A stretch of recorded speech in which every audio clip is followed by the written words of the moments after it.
Antes de abordar lo último en materia de inseguridad en este país, vamos a hablar de política un poco y de algo que se está volviendo ya casi costumbre en el Ecuador, que da la impresión que tenemos un altísimo nivel de tolerancia a la mentira. Lo cual, la verdad, es que entristece y preocupa, porque ya no parecería que es motivo de escándalo como antes. Antes, ustedes recordarán, cómo se escandalizaban absolutamente por todo en este país, ¿no? Cualquier cosa era motivo de escándalo en el Ecuador. Y bastaba que el presidente de entonces, me refiero a Correa obviamente, o algún funcionario de su gobierno, cometa el mínimo error como para que medios de comunicación, redes sociales y todo el mundo que se sentía con capacidad de ejercer todo tipo de crítica, y además, lo cual está bien, está perfecto, porque yo soy de los que creo que si te metiste como decía el otro día la señora Danine Cruz, la presidenta del Cordicom, cuando uno se mete a una función pública, e incluso cuando uno asume una responsabilidad como esta, tiene que estar sujeto a la crítica. Y ustedes muchas veces me han hecho a mí, en vivo, caer en cuenta de errores que he cometido por equivocaciones en nombres, en fechas, lugares o cosas por el estilo. Y pues, lo que uno tiene que hacer en ese momento es corregir de inmediato, rectificar, y creo que eso es lo más responsable, ¿no es cierto? Pero les repito, uno cuando asume una función pública tiene que estar dispuesto también a asumir las críticas y a asumirlas bien, a acogerlas, procesarlas y tratar de enmendar o de rectificar los posibles errores que se cometieron. Y yo les citaba como ejemplo lo que pasaba con Correa. ¿Por qué? Porque acá es todo parte de lo que sucedió durante su gobierno. Parecería que ahí, y no el 10 de agosto de 1809, sino el 15 de enero del 2007, parecería que ahí se fundó la República. No hay Ecuador antes de Correa. Y parecería que tampoco hay un Ecuador después de Correa. Solo, o sea, el Ecuador existe en los 10 años del correísmo. Entonces de ahí sacamos los ejemplos de lo bueno y lo malo. Y sí, yo estoy en libertad. Yo no estoy diciendo que hay que tolerar todo. Yo no tolero los insultos. Para quien me dice que yo bloqueo en Twitter, es mi derecho. Si alguien insulta, o si a mí no me interesa leer a alguien, yo lo bloqueo. Es mi derecho, eso me permite la red social, es una herramienta que tiene la red social. Así que yo soy tolerante con la crítica hasta determinados niveles, pero no te voy a tolerar que insultes, ¿ya? Por ejemplo. Pero yo no soy una autoridad, a mí no me eligieron para gobernar. Yo no elegí ser autoridad. Yo no elegí ser candidato a una dignidad en donde tengo que obedecer a mis mandantes. Eso es distinto. Yo estoy acá porque mi profesión es el periodismo, es la comunicación. Y para eso yo no me presenté a ninguna elección popular. Y si es mi libertad, es parte de mi derecho el bloquear a quien a mí me dé la gana. Yo también tengo niveles de tolerancia. Pero volviendo al tema de la mentira, si algo no debemos tolerar, Ángel Cambo, yo no le cobro sueldo a la radio. Puedes venir cuando quieras a buscar la nómina, yo no formo parte de la nómina de la radio, por si acaso. Creo que esto ya les he dicho un millón de veces, pero bueno, ya que están ahí críticos de todo, les voy aclarando. Ni un centavo le cobro a la radio. Estoy aquí porque me gusta. Por eso. Y porque a mucha gente no le gusta. Eso también a mí me satisface un montón, estar aquí y que eso le genere cierta incomodidad a un montón de gente. Pero bueno, no me voy a distraer más con esto. Pongamos el video, por favor, Esteban y Meli.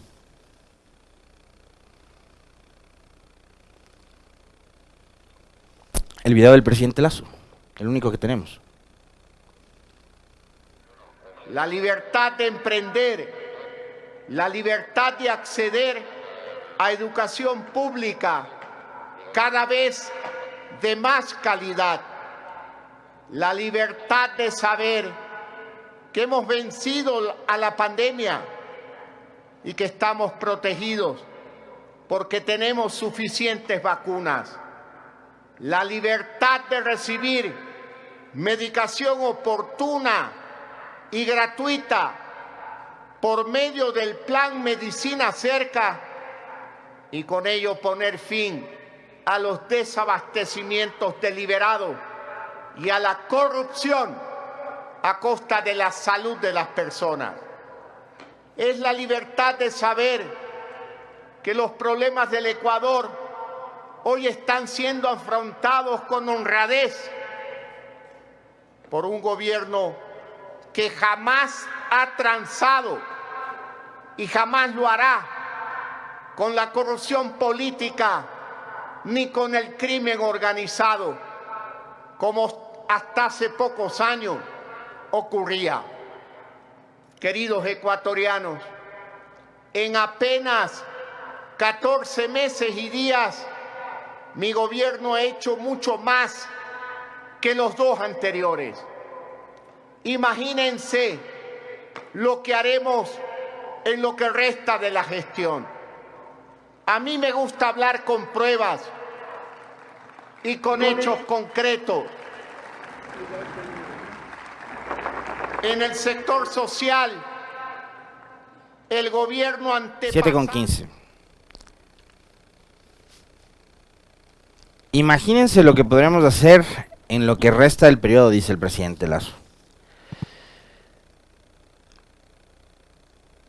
Yo quiero recordarles a ustedes lo que fue mi reacción después del discurso del presidente Lasso durante su primer informe a la Nación el 24 de mayo.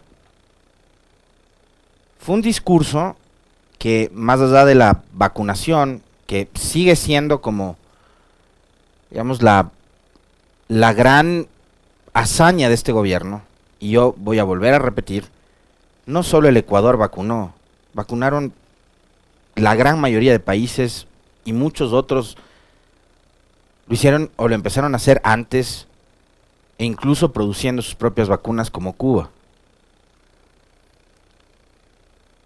Pero yo el 24 de mayo les decía, y ustedes quienes me escuchan a diario van a recordar, que me daba la impresión de no escucharle a un presidente en funciones, sino a un candidato.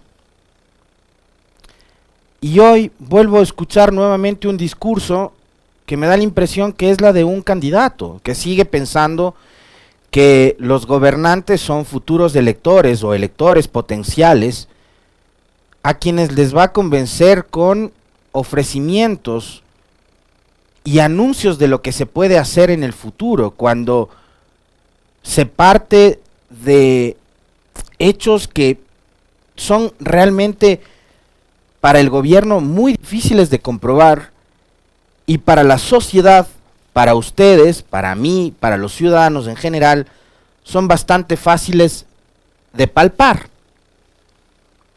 Ayer, en este espacio, el ministro de Inclusión Económica y Social, el señor Esteban Bernal, que yo le vuelvo a repetir y le repito a ustedes, le guardo todo el respeto porque considero que Bernal es un caballero.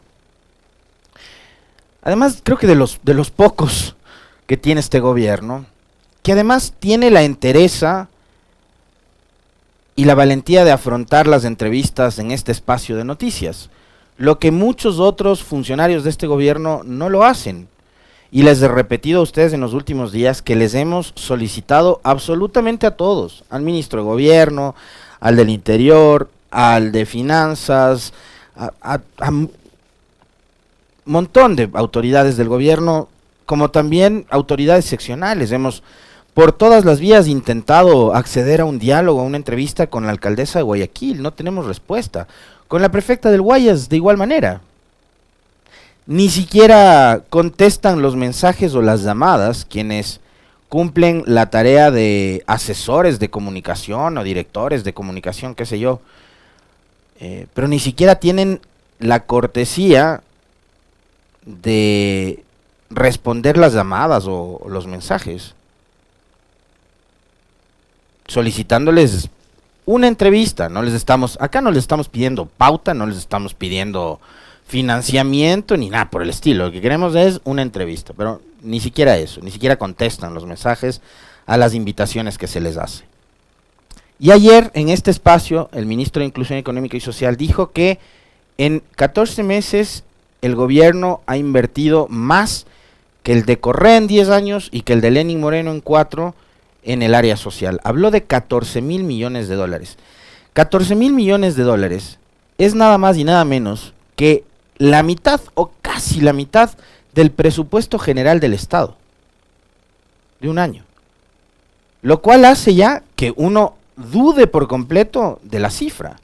Y lo que yo le planteaba en medio de la entrevista, si es que fuese verdad que han invertido 14.000 millones de dólares, la pobreza en la ruralidad no alcanzaría casi el 43%. Y si la inversión en lo social llegaría a 14.000 millones de dólares, quiere decir que todos los campesinos, los indígenas, los ciudadanos que salieron a protestar en junio de este año, están locos. Porque tienen un gobierno con una visión social muy amplia. Tenemos un gobierno con una enorme conciencia social. Si me dicen a mí que son 14.000 millones, entonces quienes salieron a protestar de verdad están locos. Porque tenemos un gobierno hipersensible con los problemas sociales del Ecuador. Pero eso no es así.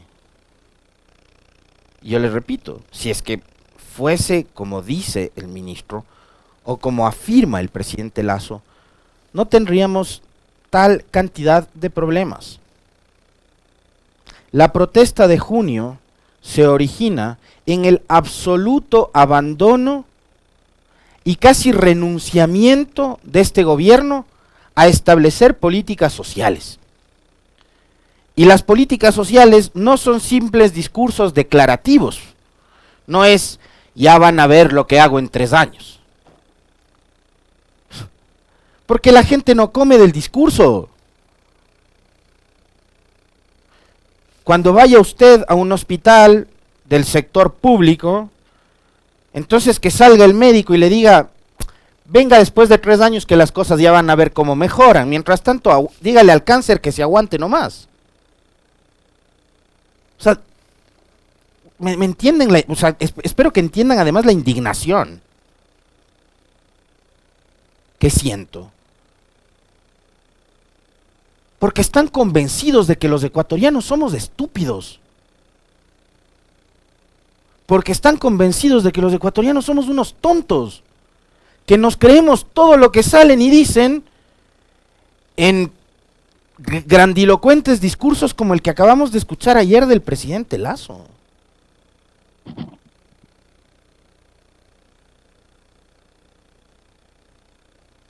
Que además se contradice de cosas que había manifestado él hace días atrás. Cuando había dicho, esperen, denme tiempo, 1 año es demasiado poco.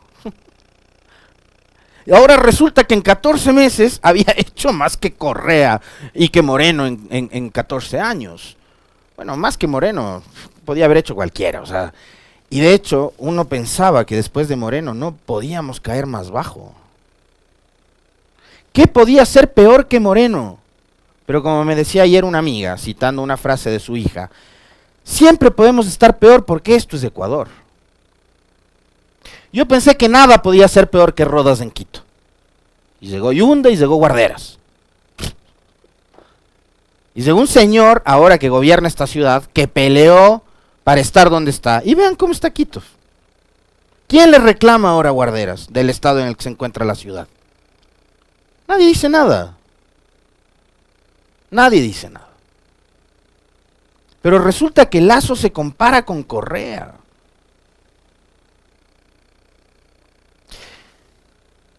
Y ayer el ministro dice, 14.000 millones hemos invertido en lo social. Yo repito la pregunta, ¿cómo? ¿Dónde? ¿Y por qué entonces la pobreza alcanza 43% en la ruralidad? Si deberíamos tener un campo, pero súper hiper prometedor con tal cantidad de plata, invertida supuestamente según el gobierno.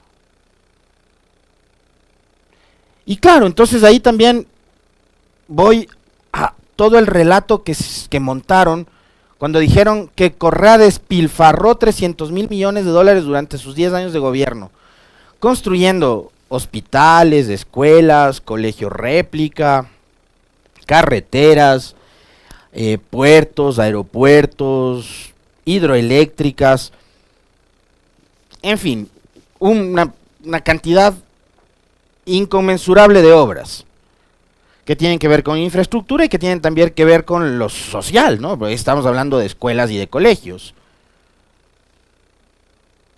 Pero entonces quiere decir que fue mentira, pues que se derrocharon 300.000 millones. Y ustedes, en un año o 14 meses, se han gastado 14.000 millones de dólares. Si dicen que han invertido más que Correa en lo social.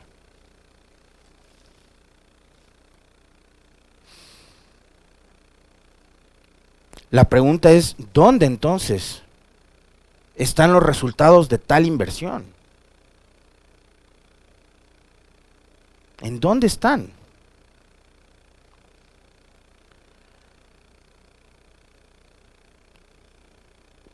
El presidente Lazo, yo no sé si lo hace él como un ejercicio necesarísimo. Y otra cosa que quería, sobre la cual quería conversar con ustedes. Durante los 10 años de Correa, vuelvo a poner de ejemplo los 10 años de Correa, muchos de los periodistas que entonces fuimos críticos y que seguimos siendo críticos hoy, le decíamos al expresidente y a sus funcionarios, ¿por qué no hacer un ejercicio de autocrítica? Porque, a ver, yo soy de los que considero que el gobierno de Correa le dejó muchísimas cosas positivas a este país. Muchas. Empezando por las grandes obras que les citaba hace un momento. Y por el desarrollo que esas obras implicaban. Les quiero contar una infidencia. Estoy emocionadísimo porque por fin el lunes, a propósito de la quincena, me acordaba, voy a poder renovar mi licencia. Pero ¿saben cuándo saqué el turno para la licencia? Ayer estaba revisando mis documentos. El 6 de junio. Entonces he tenido que esperar más de 2 meses para sacar un simple documento que antes me lo entregaban en 25 minutos. Ayer una amiga renovó su pasaporte después de haber esperado 4 meses. Y yo cuido mi cédula como la vida, porque no sé si en qué momento voy a poder renovar mi cédula. Y esas eran cosas que antes eran parte de la cotidianidad. Usted perdía su cédula, iba, pagaba el valor de la nueva, $15, hacía fila 10 minutos y en 15 le entregaban su cédula. Ahora tiene que esperar 2-3 meses. Con el pasaporte pasaba igual, con la licencia pasaba igual. Entonces estoy emocionadísimo porque voy a poder renovar mi licencia el día lunes. Y de ahí tendré que esperar más tiempo para hacer otro trámite que tengo que hacer en la ANT.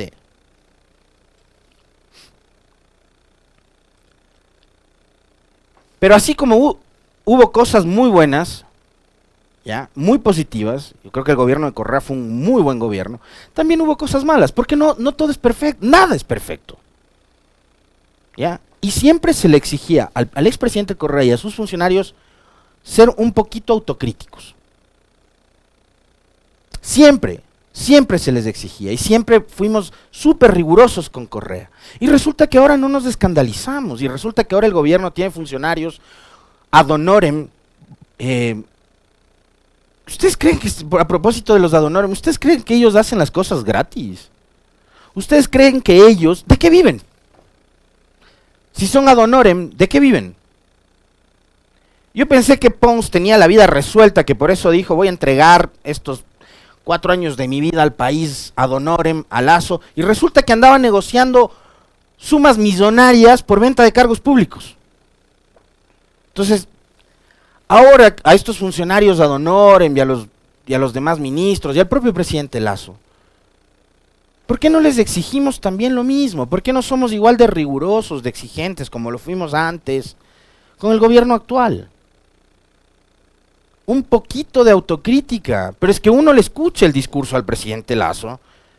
Créanme, ayer por un segundo, después de escucharle el video al presidente Lasso,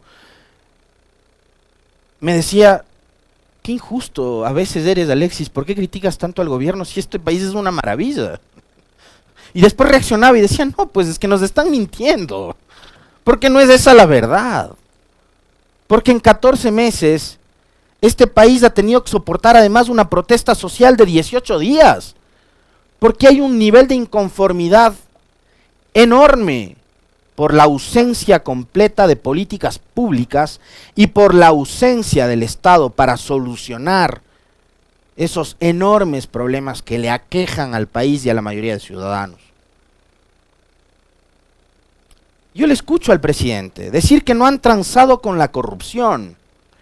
Y recuerdo que en marzo se reveló que el propio presidente, para conseguir votos a favor de una de las leyes que había enviado el Ejecutivo a la Asamblea, fue a visitarle a un ex candidato presidencial, ex militante de la izquierda democrática, Javier Hervas, a quien después el propio Lasso le dijo que era un evasor de impuestos.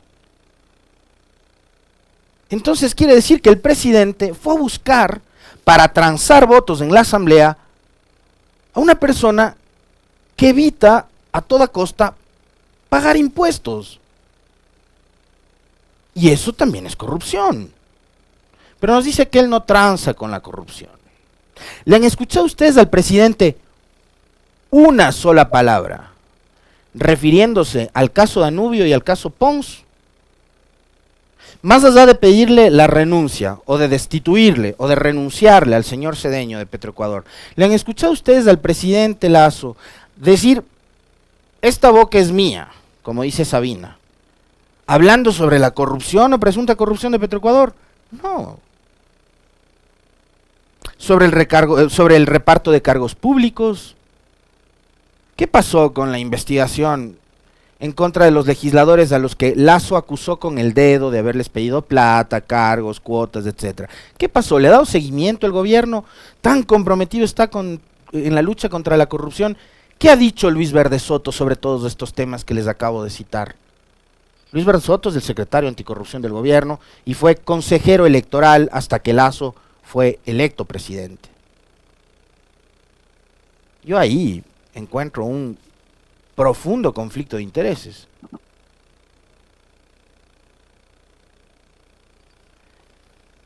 Y quiero cerrar esto con la noticia triste del día de ayer. ¿Qué pasó en Manta ayer, profe?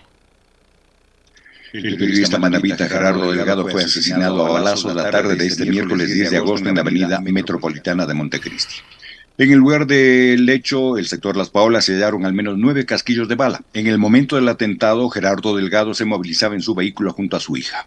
Ricardo Lucas, del Cuerpo de Bomberos de Montecristi, mencionó que la hija de Gerardo indicó que el periodista había recibido una llamada por un presunto suicidio en el sector o cerca al sector del asesinato. La noche de este miércoles 10 de agosto, la Fiscalía General del Estado informó que la detención de 2 personas por su presunta participación en el asesinato del periodista en la provincia de Manabí. El Ministerio Público indicó que en poder de uno de los sospechosos se halló 2 armas de fuego. La Fiscalía continúa practicando diligencias con apoyo de la Policía Nacional para determinar responsabilidades en el hecho, se manifestó. Alexis Moncayo tiene la palabra en Pichincho Opina. Bueno, la pregunta que yo les hacía hace un momento es, ¿En qué se ven reflejados los supuestos 14,000 millones de dólares en inversión social? El presidente dice que en 14 meses ha hecho más que los 2 gobiernos anteriores. Y lo que pasa en Ecuador es que nos matan a diario. Ayer un tipo de 23 años, en su declaración a la policía, dice que él fue y viajó a Manta por un negocio. ¿Cuál era el negocio? Matar a un periodista, al señor Gerardo Delgado. Yo no me voy a aventurar en este momento a decir si a él lo mataron por una cuestión profesional, si esto es un atentado a la libertad de expresión o si es el resultado de alguna otra cosa más, porque no lo sé. Y porque eso tendrán que determinar las autoridades. Y ahora estamos hablando de alguien que se dedicaba al periodismo, a la comunicación. Pero antes hablamos de empresarios, hablamos de ciudadanos comunes y corrientes que pueden dedicarse a cualquier otra actividad. Han asesinado en este país a doctoras en medicina, a dueñas de joyerías, a hijos de empresarias, a ciudadanos como usted y como yo.